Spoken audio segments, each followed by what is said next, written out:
75% ya Wamarekani, raia wa Marekani wanahitaji rais wa Marekani Donald Trump aweze kuondolewa madarakani, yani aondoke madarakani. Hiyo ni takwimu ambayo iliyotolewa na kituo cha CNN, ambapo tukiangazia huko Marekani tunaona siku ya Jumamosi maandamano zaidi ya watu milioni 8 waliweza kuandamana kwenye miji tofauti tofauti kwenye nchi ya Marekani wakitaka uongozi wa taifa la Marekani uweze kuondoka, ambapo wakitembea na mabango ambayo yalikuwa yana picha ya Rais Donald Trump pamoja na makamu wake wa urais J. Vance, ambapo pia palikuwa kuna picha za maafisa wengine wa taifa la Marekani.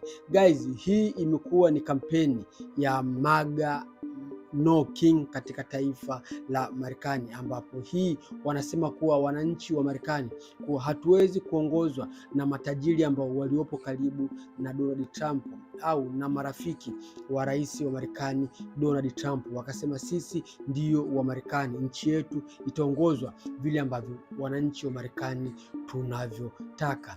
Guys, hii ni hatari sana kwa utawala wa rais Donald Trump. Lakini pia tunaangazia Mashariki ya Kati, tunaona Irani imeshambulia leo imeshambulia kituo cha kusafishia mafuta cha taifa la Israel katika mji wa Haifa. Guys, huu umekuwa ni mwendelezo wa taifa la Irani kuishambulia Israel kwa kile kisasi ambacho alichokisema Marekani na Israel ikijaribu kushambulia miundombinu yangu ya aina yoyote ya nishati nitaweza kujibu vikali sana. Lakini pia rais wa Marekani Donald Trump ametoa onyo kali kwa taifa la Irani kuhusiana na kikao ambacho mazungumzo ambayo yanayoendelea kati ya Irani na Marekani yakienda tofauti na kusimamisha hii vita na kufungua mlango wa Hormuz, basi Marekani itashambulia vituo vyote, visima vyote vya mafuta vya taifa la Irani, lakini pia atashambulia miundombinu yote ya umeme ya taifa la Irani, lakini pia atashambulia na kisiwa cha Kagi. Hii itakuwa ni kisasi pia kwa wanajeshi wa Marekani wengi waliouliwa na taifa la kigaidi, taifa la Irani.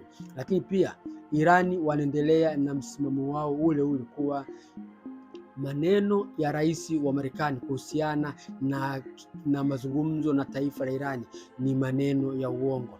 Irani hatuna mazungumzo yoyote na taifa la Marekani, sisi tunapigana hii vita. Kama mtakumbuka jana, kupitia spika wa bunge wa taifa la Irani alisema kuwa Irani haitasimamisha hii vita. Hii vita itapiganwa mpaka pale mshindi atakapopatikana. Guys, vita na mgogoro unaenda kwenye hali mbaya sana.